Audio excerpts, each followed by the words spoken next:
Hi, this is your friendly neighborhood indie rapper, Open Mike Eagle. Yeah, it's been a minute. Put out an album, I went on tour, and a bunch of stuff happened while I was away. One of the things that happened is Charlie Kirk was assassinated at a speaking event in Utah.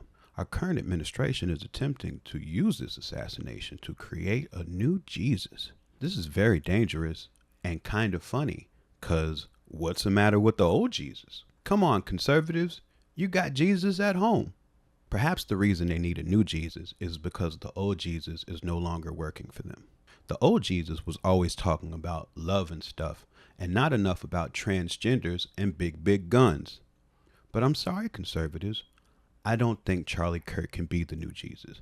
I don't think it's going to work. One reason Charlie Kirk can't be Jesus is that Jesus didn't go to college campuses and say mean things about people's lifestyles and their genitals that didn't have anything to do with him.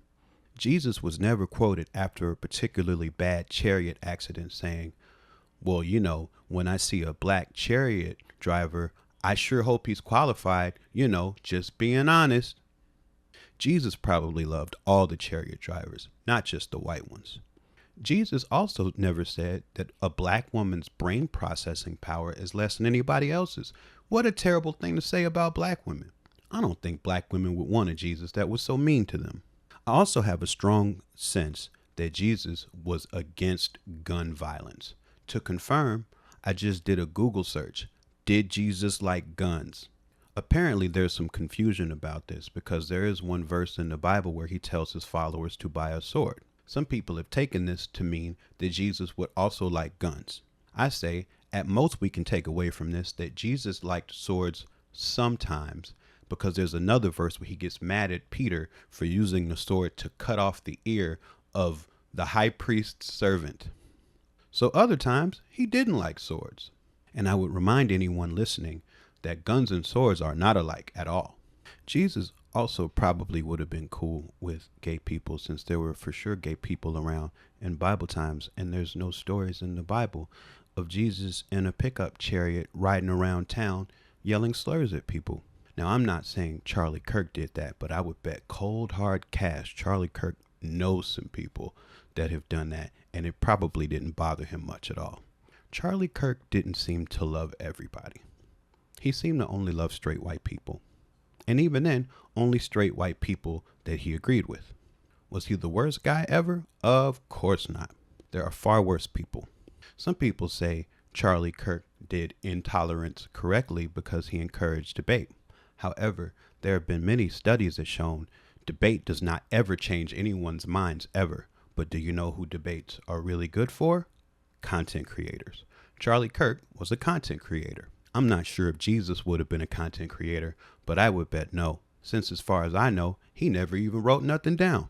Despite there being many reasons that Charlie Kirk cannot be Jesus, our current administration is going to try to make Charlie Kirk into Jesus anyway. Because having a new Jesus is a great way to spread oppression and quiet dissent, like in the Spanish Inquisition. The administration and the ghouls in charge are currently using Charlie Kirk's death as an avenue to silence people who are critical of the president. For instance, Jimmy Kimmel was just taken off the air for saying that Charlie Kirk's assassin was right-wing on the day that everybody thought Charlie Kirk's assassin was right-wing, and also for replaying what Trump said after a very sad reporter asked Trump what he felt about Charlie Kirk dying. And this is what Trump said. My condolences to you, sir. My condolences on the loss of your friend Charlie Kirk. May I ask, sir, personally, how are you holding up over the last day and a half, sir? I think very good. And by the way, right there, you see all the trucks. They've just started construction of the new ballroom for the White House, which is something they've been trying to get, as you know, for about 150 years. And it's going to be a beauty. It'll be an absolutely magnificent structure.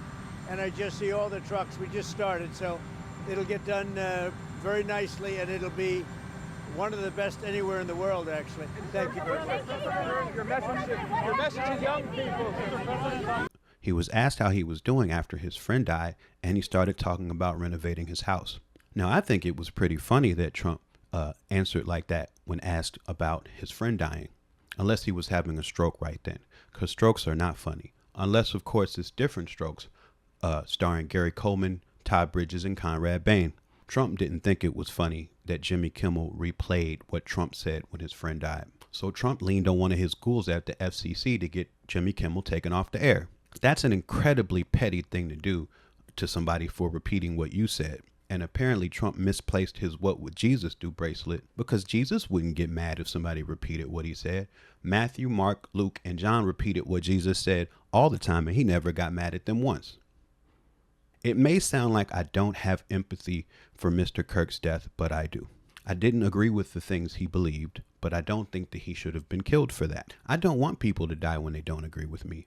Me and Mr. Kirk may have felt differently about that, but I'm not really sure. I feel bad that Mr. Kirk was assassinated. He had a family, he had a wife and 2 children. I do think that's sad, but what you're hearing in my voice is that there's empathy there, but I'm having trouble accessing it.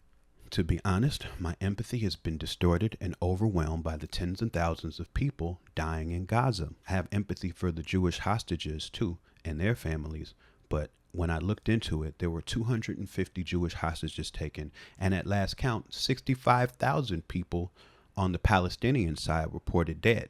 And I think the imbalance there is pretty important, overwhelming, and calls for alarm. Yet we keep on going as if nothing is happening. Similar atrocities are occurring in Congo and Sudan and other places that I'm not smart enough to be aware of. Sometimes I think about all these lives being lost, and it fills me with crippling grief and anxiety. And that makes it hard for me to access my empathy that does exist for one rich man that I did not agree with. Just being honest. See, this is the thing.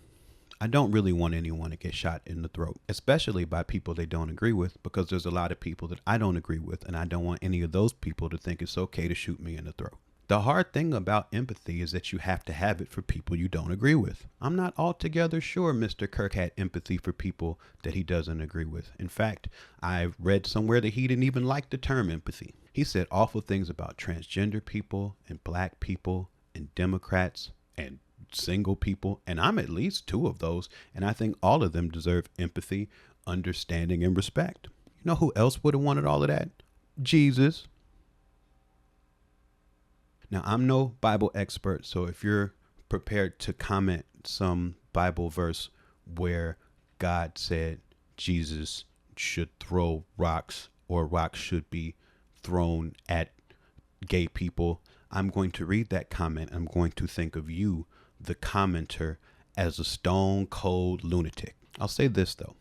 There's at least one thing that me and Mr. Kirk agreed on. And I think it might even be one thing that me and Mr. Kirk and Jesus would have agreed on. And that's that the government should release the full Epstein files. Like and subscribe, homie, friend. It's free. Stop playing.